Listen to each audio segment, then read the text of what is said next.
ልባምነት ከጾታ መጠሪያ ያለፈ በነፍስ ማንነት ላይ ያተኮረ የብስለት የትጋትና የበጎነት ውበት የተላበሰን ውስጣዊ ሀብት የሚያመለክት ነው። ልባምነት የሚለው እሱን የሚያሳየው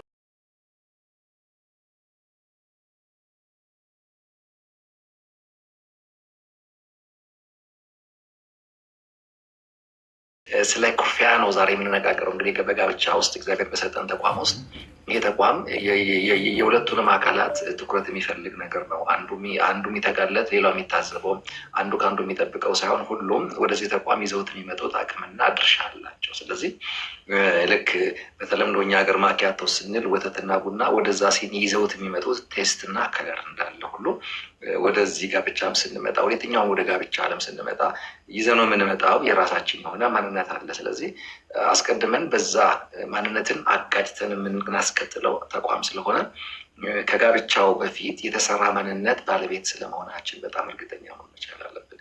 ይህ ዋናው ነገር። አንዳንድ ጊዜ ቀድመን ስለማንሰራ እዛ ተቋም ውስጥ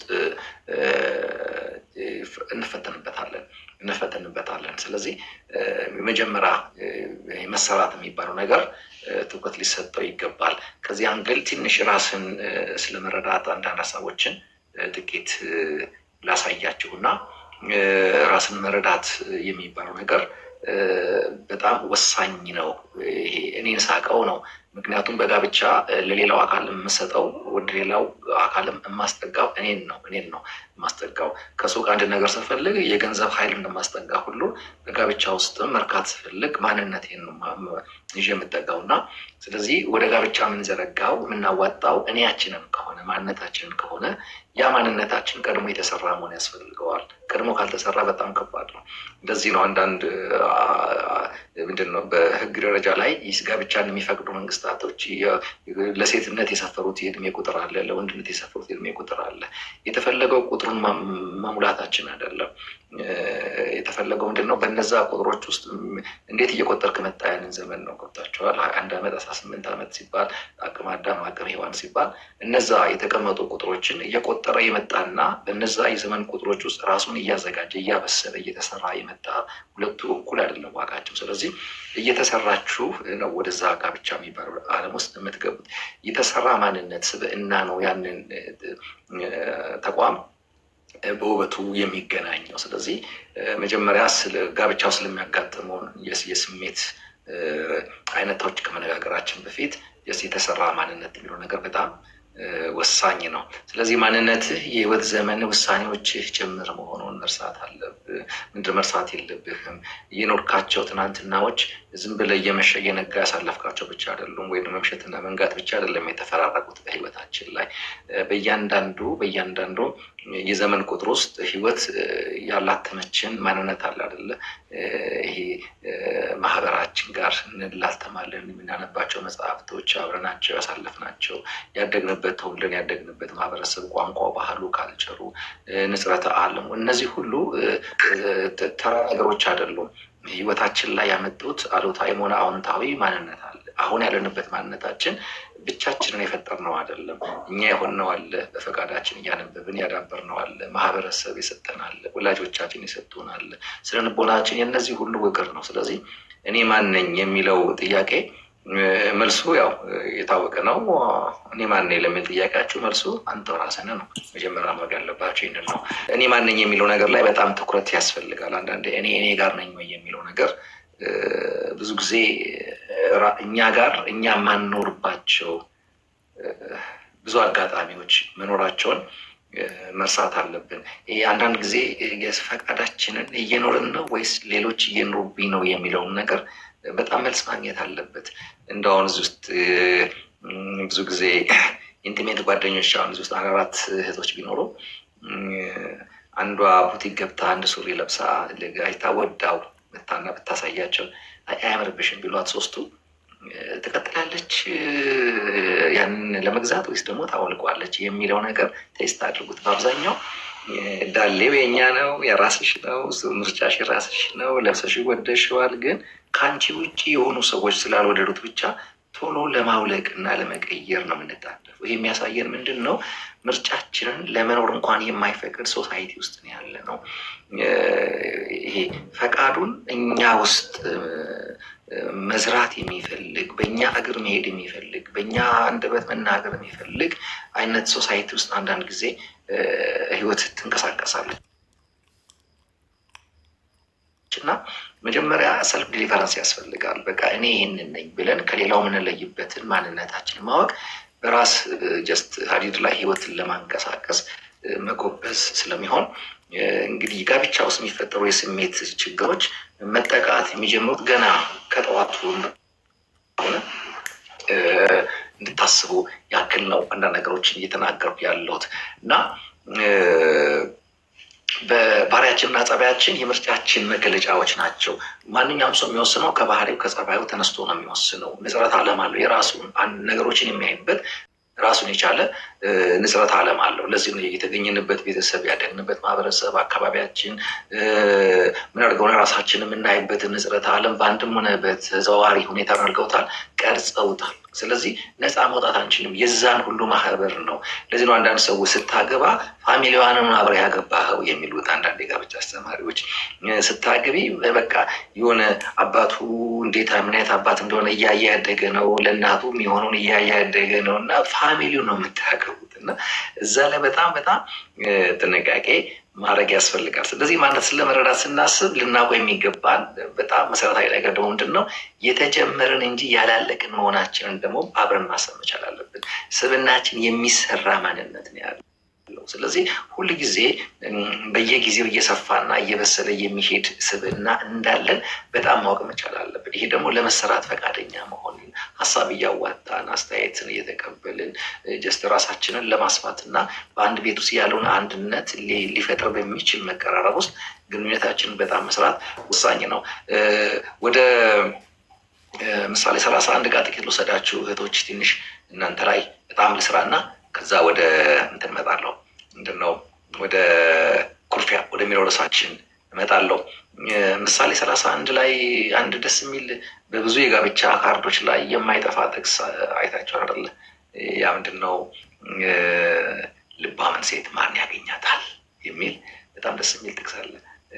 ልባምን ሴት ማን ሊያገኛት ይችላል? ልባምን ሴት ማን ያገኛታል? ዋጋዋ ከቀይ እንቁ ነው። እዚህ ውስጥ ያገባቸው ሰዎች ባይ ዲፎልት ምናልባት የጥቅስ ካርዳችሁ ላይ ሳይጻፍ አይቀርም።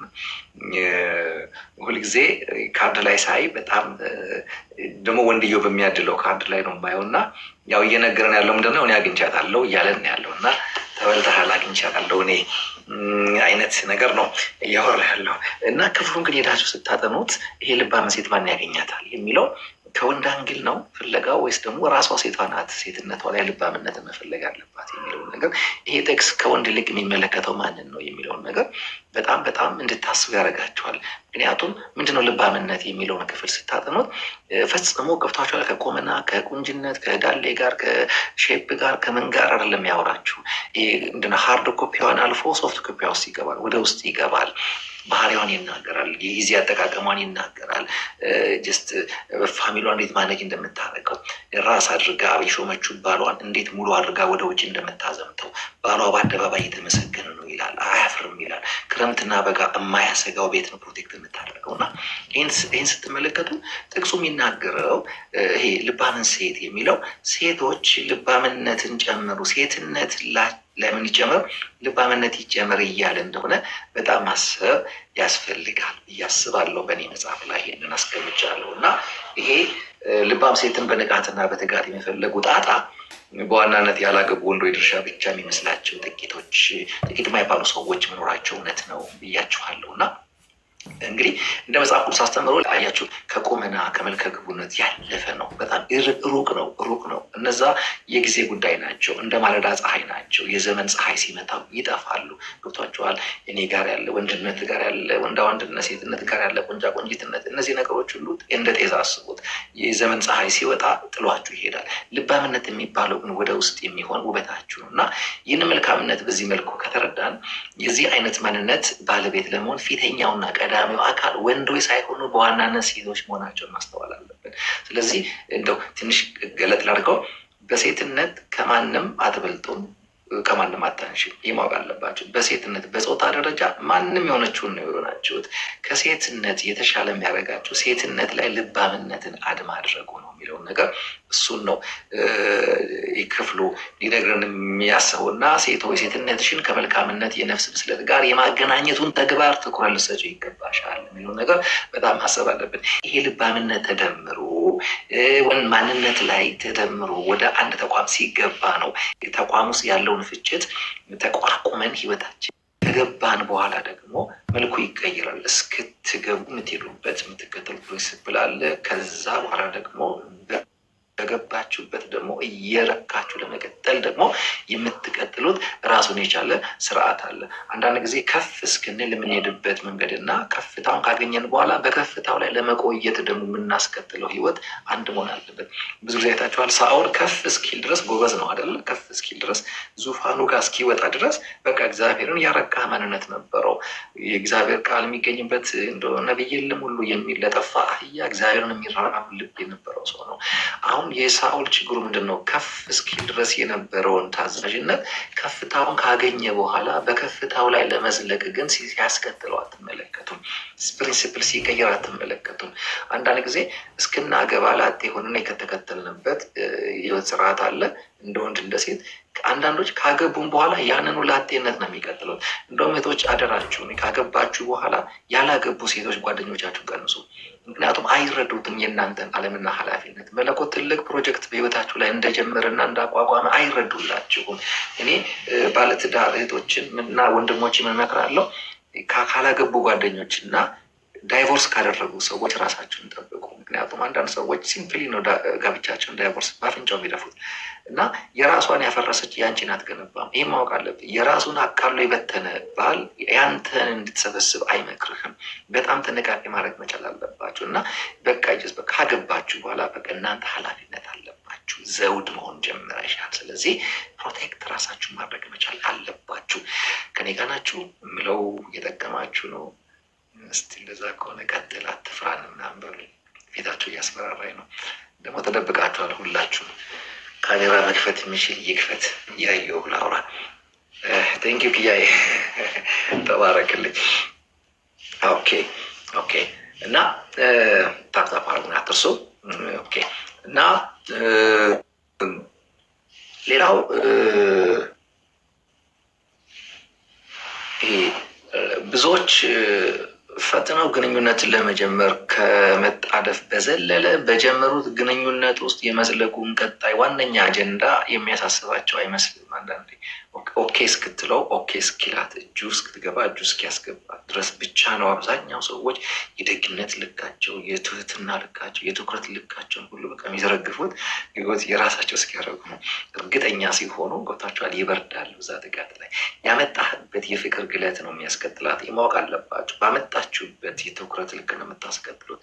እስከ በራፉ ድረስ አይደለም። ይሄ ምንድነው ማታለያ መሆን የለበትም እና ይሄ በጣም ትኩረት ሊያሳስበን የሚገባ ጉዳይ ነው።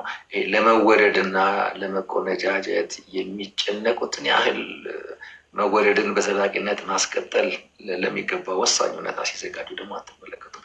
እንደተፈቀርሽ እንድትቀጥይ፣ እንደተከበርክ እንድትቀጥል፣ እንደተፈለግክ እንደተደመጥክ እንድትቀጥል መስራት መቻል ያስፈልጋል። እስከ በራፉ ድረስ ሳይሆን በውስጡ ለመቀጠል በጣም ወሳኝ ነው።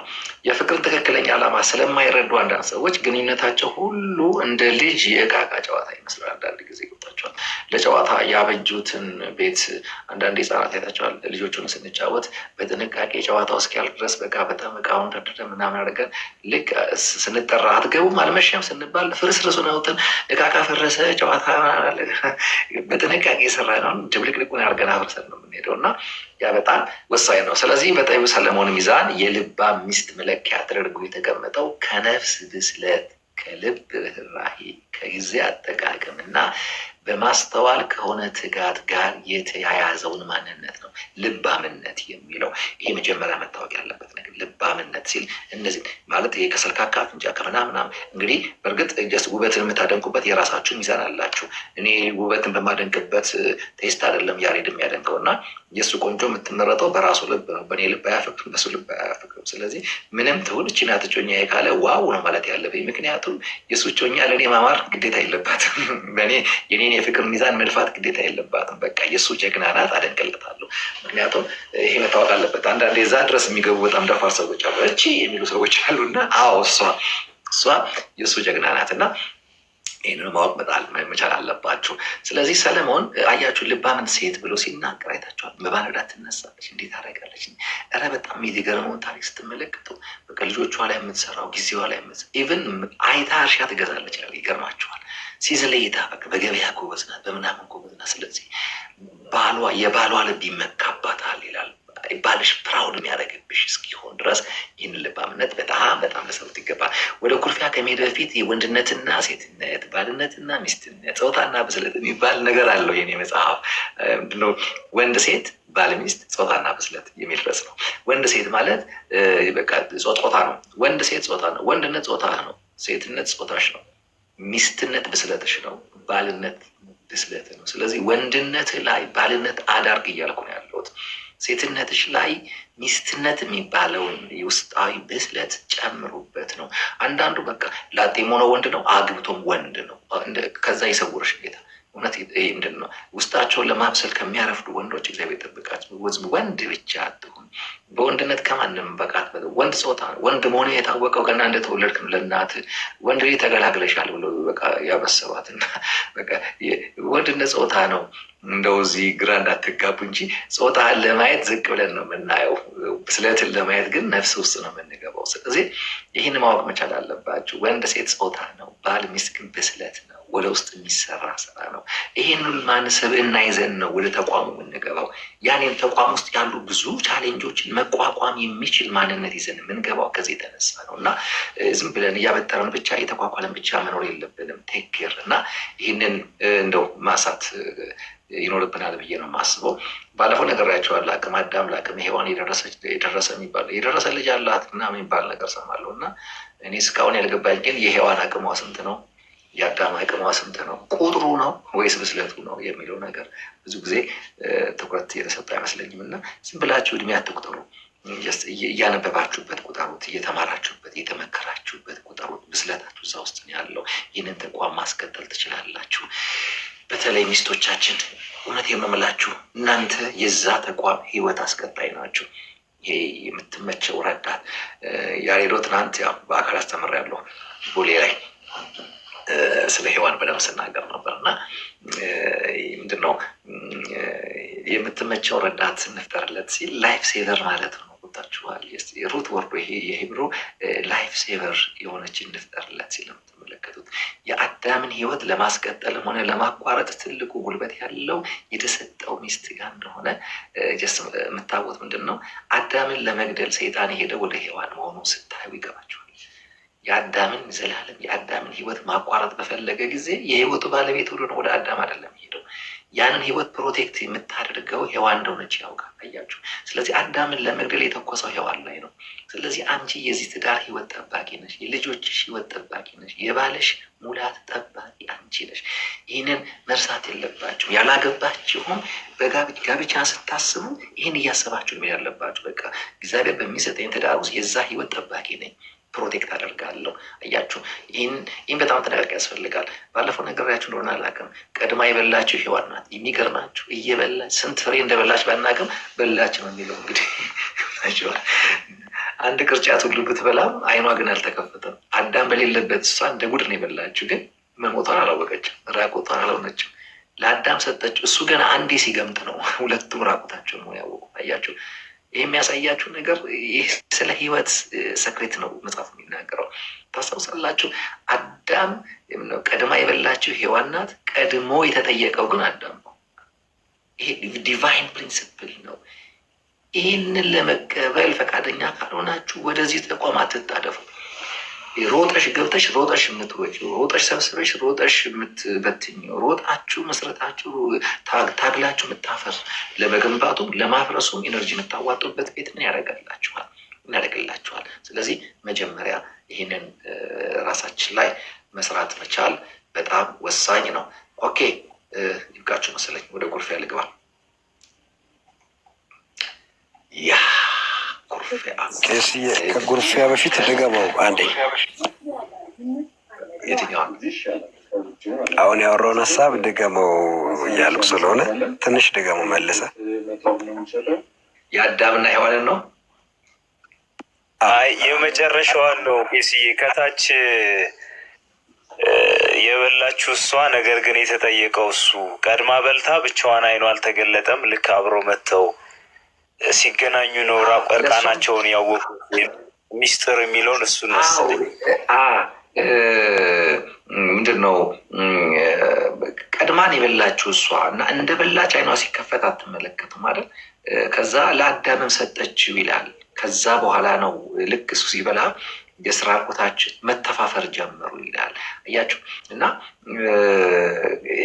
ቀጥሎ ደግሞ ቀድማ ያጠፋችሁ እሷ ናት፣ የበላችሁ እሷ ናት። የእግዚአብሔርን አትብሉ ቀድሞ በመብላት የዛ ጥፋት ቀዳሚ እሷ ብትሆንም እግዚአብሔር ሲጠይቅ አያችሁ፣ ቀድማ የበላችሁን አይደለም የጠየቀው፣ ቀድሞ ትእዛዙን ያስቀመጠበትን ማንነት ነው ሲጠይቅ የምትመለከቱት። እና ለዚህ ነው ይሄ ባሎቻችሁን ፕሮቴክት ማድረግ፣ እነሱ ጋር ያለን ቪዥን፣ እነሱ ጋር ከሰማይ የተሰጣቸውን ኃላፊነት የምትንከባከቡ እንጂ የምትፎካከሩ አትሁኑ። ይህን በቃ ጻፉት። የምትንከባከብ እንጂ የምትፎካከር አትሁኚ።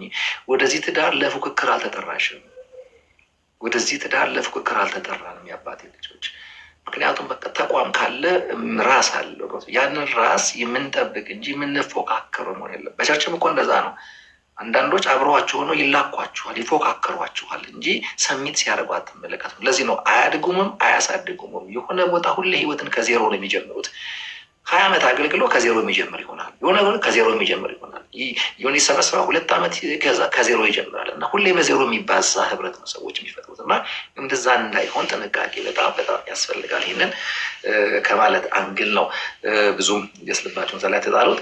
ግን እንደዚህ አይነት ነገር ትዳር እንግዲህ ይህን የበሰለ ማንነት ይዞ መጋጠም ከሆነ እንዴት ነው ታዲያ? አሁን ከገባ በኋላ የማስብበት ነው ወይስ ደግሞ ከበራፍ ላይ በጥንቃቄ አውቄ የምገባበት ነው የሚለው ነገር ጥያቄ ሆኖ መምጣቱ አይቀርም። እንደው ዝም ብሎ በቀባቦ ሰጥ የሚገባበት ሳይሆን አውቀን እንድንገባ ነው። ከመቀራረብ በኋላ ገብቷቸዋል። የእጮኛምነት ጊዜ የሚባል ነገር የተሰጠን፣ መተጫጨት የሚባል ነገር የተሰጠን እየተገናኘን አይስክሬም እየላስን እንድንላፋ ጆክ እያወራን እንድንሳሳቅበት ሳይሆን ይሄ በፍቅር መንገድ ብቻ የተጠጋሁት ይሄ ሰው። ብዙ ወንዶች አሉ፣ በልዩነት ግን የተጠጋሁት ይሄ ወንድ። ብዙ ቆንጆ ሴቶች አሉ፣ በልዩነት ግን ለቁም ነገር የተጠጋኋት እቺ ሴት በትክክል ምርጫ ትክክል ነው ወይስ ትክክል አይደለም የሚለውን ነገር ጥያቄያችሁ መልስ የሚያገኝበት መጠጋጋት ነው። በርቀት ውበቷ፣ ቁንጅናዋ፣ ወንዳ ወንድነቱ ምናምኑ ትኩረትሽን ስቦት ትጠጋጋላችሁ። ውጫዊ ውበት ምንድነው? የመጀመሪያው መረብ ነው። አጥምዶ ያጠጋጋችኋል። ከዛ በኋላ አቤት አፍንጫዋ ብለህ ከተጠጋ በኋላ ሁሌ እየቀጠርክ አፍንጫ አታይም አይደል? በቃ ጨረስክ። የአፍንጫው ስራው ምንድነው? አንተን ማስጠጋት ነው። በቃ አንቺም እሱ ጋር ያየሽው ነገር እስከ መጠጋጋት። ከተጠጋጋችሁ በኋላ ሁሌ ደረቱን አታይም። ገብቷችኋል? ይሄ ሰውዬ ምንድን ነው? መጀመሪያ ሃርድ ኮፒው ነው የሚማርካችሁ። ቀጥሎ ግን ሶፍት ኮፒው ትኩረታችሁ መሆን መቻል አለበት። እንዳትረሱ። ኮካ ጠርሙሱ አይደለም ውስጡ ነው ያልኳችሁን። ይሄ አጠገብሽ ያለ ሰውዬ ጥፍሩ አይደለም፣ ጸጉሩ፣ አፍንጫው እሱ አይደለም። ውስጡ ምንድን ነው? አንዳንዱ በቆንጅዬ ቁመትና ደረት ግን የፈረሰ ህይወት ነው ያለው። ውስጡ ባዶ ነው። በጣም ባዶ የህፃን ባህሪ ያላቸው ሰዎች አሉ። ልክ እንደዛ በቃ ዝንጥ ብላ ቆንጆ የሆነ ስትጠጋት ህፃን ትሆናለች ወደ ውስጥ። በጣም የመጨረሻ ህፃን ታቸዋል። ጋብቻን የሚመስል ነገር ልክ በቃ ምንድን ነው ይሄ ከህይወቷ ምንድን ነው መሀረባ ወታ ይመጣል ያክል ዋጋ የማትሰጥ አይነት ሆና ደግሞ ታገኛታለህ። እና ይህንን ጥያቄ መልሱን የምታገኙት በእጮኛምነት ጊዜ የሚኖራችሁን ጊዜ 6 ወር ሆነ 3 ዓመት ሆነ 2 ዓመት ወደ ውስጥ የምትተያዩበት ይሁን። በቃ የቱ ጋር ነው ጠንካራ ጎኗ አውቃት እንድትገባ ነው። እና የእጮኛምነትን ጊዜ አታባክኑት። በተለይ ያላገባችሁ ሰዎች የእጮኛምነት ጊዜያቸውን አታባክኑት። የእጮኛምነት ጊዜያችሁ የምትሳሳቁበት አይደለም። የሆነ ኬክ የምትጎራረሱበት ጊዜ አይደለም። በቃ ለመሳሳቅ ረጅም የጋብቻ ዓለም አላችሁ። ለመቃለድ፣ ጆግ ለማውራት፣ ለመላፋት ምርጥ የጋብቻ የሚባል ረጅም እድሜ ያለ ከሸንቀጥ ብለሽ አርጅተ ጥውልግልግ ጥውልምልል እስክትል ድረስ ሰፊ ረጅም ጊዜ አላችሁ። የእጮኛምነት ጊዜ ላይ ግን ያንን አይደለም የምታደርጉት። አያችሁ፣ ያንን ዋናውን ተቋም ለመገንባት ግብአቱ ትክክል ነው ወይ የሚለውን ነገር ሰውየውን ከውበቱ ጀርባ ያለ እውነተኛ ማንን እግዚአብሔር የሰጣችሁ ጊዜ ነው ብዬ አስባለሁ። የእጮኛምነት በእኔ ጥናት 2 ሌቨል አለው። አንደኛው እንደውም እንዲህ ብያለሁ በእኔ ሀሳብ ላይ ቡናው ይስከን ርዕስ ሰጥቼዋለሁ መጽሐፉ ላይ። ቡናው ይስከን ቡና አፍልቶ የሚያውቅ ሰው ብቻ ነው የሚገባው። አሁን በቃ በማሽን እና በስቲም ስለምታፈሉ አይገባችሁም። የሰከነ ምናምን ነገር አታውቁም። እንደውም ቶሎ የመጽሐፍ ማሳተም አለብኝ። ጀኔሬሽኑ መስከን ስለማያውቅ ስቲም ከጀበና እያፋታው ስለሆነ እና አንድ ታሪክ ልንገራችሁ። የወላጅ እናቴ ንግግር መቼም አልረሳውም። ወደ ጌታ ከመሰብሰቧ በፊት እንደ አብዛኛው ወላጆች የኔም እናት ቢያንስ በቀን 2 ጊዜ ቡና የማፍላት ልማድ ነበራት። የመጀመሪያ ልጅ እንደመሆኔ ይህንን ቡና የማፍላቱን ተግባር በትጋት መወጣት ነበረብኝ እና ጎበዝ ነበርኩ። ስቆላው መጥኜ ሳፍለው እና በየቀኑ ጥሩ አድርጌ ቡናውን የመቁላት መጥኖ የማፍላቱን ተግባር አቀላጥፈው ነበር። ይገርማቸዋል። ይሁን እንጂ አንድ ችግር ነበረችብኝ። ይህም ቡና የማፍላቱን ስራ ቶሎ እንደ ነገሩ ጨርሰ ረሳረግ የእናቴ ቀድቼ አጠጥቼ ደጅ ወደሚጫወቱት ጓደኞቼ መሮጥ በጣም የልጅነት ችግሬ ነበር እና እኔ በቃ ልቤ ያለው ቡና ከፈላ በኋላ ቶሎ ለሷ ቀድቼላት ደጅ የመጫወት ስለሆነ ገና ከእሳቱ ላይ እንዳወረድኩት ወደ ሲኒ ልቀዳው ስል ቡናው ይስከን ምን ያጣድፍሃል የምትለው እናቴ የተለመደ ድምፅ ይመጣል። እሷን ታሪክ ነው እንደመነሻ ያደረኩት ለዚህ ነገር እና ምን ያስቸኩልሃል እስቲ ቡናው ይስከን ትለኛለች እናቴ። ቡናው ለካ ስለፈላ ብቻ ምን አይሆንም እንደ ወረዳ አይጠጣም። ምን ያስፈልገዋል? መስከን ያስፈልገዋል። ገና ለፍቅር ኦኬ ከተባባላችሁበት እዛ አትሞስፌር ላይ አያችሁ፣ ልክ እንደ ቡናው ሁሉ ፍቅርም 2 ባህሪ እንዳለው መረዳት መሰረታዊ ጉዳይ ነው። የመጀመሪያው የፍቅር መልክ ልክ እንደፈላ ቡና በቃ ግንፍል የሚል በከፊል የቀልብ ቢስነት መልክ ያለው ቀውጥ የሚፈጥር ነው። ቦታቻል ቡናው ተቀርቶ ወደሚጠጣበት ሲኒ ሳይደርስ እዛው በተጣለበት ምድጃ ላይ ግንፍል በማለት ቀውጤ ካልፈጠርኩ ባይ የመጀመሪያ የፍቅር ሲስተም የእጮኛምነት ሲዝን እሱ ነው እና እንዲህ ባለ የግለት ጊዜ የሚፈጠረው ስሜት በወቅቱ ከሚሰማን ሁኔታ ላይ ብቻ ያተኮረና አርቆ ለማሰብ ጊዜ የማይሰጥ መሆኑን መርሳት የለባችሁም። ዘላቂ ባልሆነ ውሳኔ የተሞላ ነው። ይህ በጊዜ ሂደት ውስጥ የሚጠፋ በመሆኑ ስሜቱን በበጎ ጎኑ ከማስተናገድ ባለፈ ልባችንን ጥለን ብዙ ልንደገፈው የሚገባን የፍቅር አይነት አይደለም። ስለዚህ የመጀመሪያ ግንፍል የሚል የፍቅር ጊዜያችሁን በጊዜ ፈትኑት፣ ጊዜ ስጡት። አያችሁ፣ ያን ጊዜ ተናዶ እንኳን እንዴት ነው አይነግርሽም። የማይፈልገውን ነገር እያደረግሽ ራሱ ይስቅልሻል። በጣም እያረፈርሽ ራሱ በቃ ይስቃል። ገብታችኋል? ማንነቱ አይደለም። የመጀመሪያ መስከን አለ። በጊዜ መፈተን መቻል አለበት። በዚህ ደረጃ የሚሰማን የፍቅር ስሜት ልናምነው አይገባም። የቡናው ጣዕም ለማጣጣም ከምድጃው አውርደን በማስከን እንደምንጠጣው ሁሉ ፍቅራችንንም በጊዜ ውስጥ መፈተን፣ በረጋ ስሜት ውስጥ ቆም ብለን ልናስተውለው ይገባል። ፍቅርን ማስከን ማለት ማብረድ ማለት ደግሞ አይደለም። እውነታውን ለማየት መሞከር እያልኩ ነው ያሉት። በስሜት ላለመታወር መጠንቀቅ፣ የነገውን ቁም ነገር ጥለን በዛሬው መውደድ ውስጥ ሰጥመን እንዳንቀር ስለ ፍቅራችን ዘላቂ የማሰላሰያ ጊዜ መውሰድ ማለት ነው። አጥፉት፣ አብረዱት እያልኩ አይደለም ያለሁት። ስከኑ። በዚህ ግንኙነት አንድ ትልቅ ተቋም እያሰባችሁ ነው ያላችሁት። ዛሬ በሚሰማችሁ ጊዜያዊና መነፋፈቅና ምናምን ብቻ ከዛሬ ጀርባ ያለውን ዋናውን ትልቁን ነገር እንዳትረሱት። አሁን ከሚሰማን ስሜት ጀርባ ያለው ምን አለ? የዘላቂ ፍቅር ጤናማነትን አሻግሮ ለማየት ከሚረዱን መሰረታዊ ነገሮች መካከል አንዱ ጊዜ ነው። አሁን ከሚሰማችሁ ቀውጢ በቃ አልበላለኝ፣ ሌሊት እንቅልፍ አልወስዳለኝ፣ አይናችሁ እስኪ ቀላቻት የደረጋችሁ የሚነጋበት እሱ ገብታችኋል። እስኩድ ግን እንዳያሳውራችሁ መጋረጃ መሀረም ሆኖ አይናችሁ ላይ እንዳይጋረድ። ከዚህ ስሜት ጀርባ ዘላቂ ተቋም የሚባል ነገር አለ። ሁል ጊዜ ያሻት የለም። ሁል ጊዜ አፍጣችሁ አታድሩም። አያችሁ፣ ጀስት ሪል ማንነት አለ ነጋችሁ ላይ እና እሱንም ማሰብ በጣም በጣም ጥሩ ነው። አሁን በሚሰማን ስሜት እንዳንታወር ነው እና እየጠለለና ሙሉ ቃና ያለው ቡና ለመጠጣት መስከን አስፈላጊ እንደሆነ ሁሉ በቂ ጊዜ የተሰጠው ከስሜት አልፎ ለማየት እድል ያገኘ ፍቅር በዘላቂነት ትክክለኛ ውሳኔ ላይ ለሚመሰረት የጋብቻ ኪዳን እድል ይሰጣል። ይህን ነው እያወራ ያለሁት። እንዲሰክን እድል የተሰጠው ቡና ሲቀዳ የምትተፉት ሳይሆን ነው ዝም ብላችሁ የምታስገቡት ጣዕም እንደሚሰጥ ሁሉ በጊዜ ገብቷችኋል። ከመጣደፍ የተረፈ በጊዜ የተፈተነ የእጮኛነት ቆይታ በቃ በዘላቂነት የሚገነባ ትዳርን ለመመስረት እድል ይሰጣል። ስለዚህ አንዳንድ የፍቅር ስሜቶቻችንን በጊዜ ማስከን የሚባለው ነገር ትኩረት ይሰጠው ለማለት ነው። ጌታ የተባረከ ይሁን።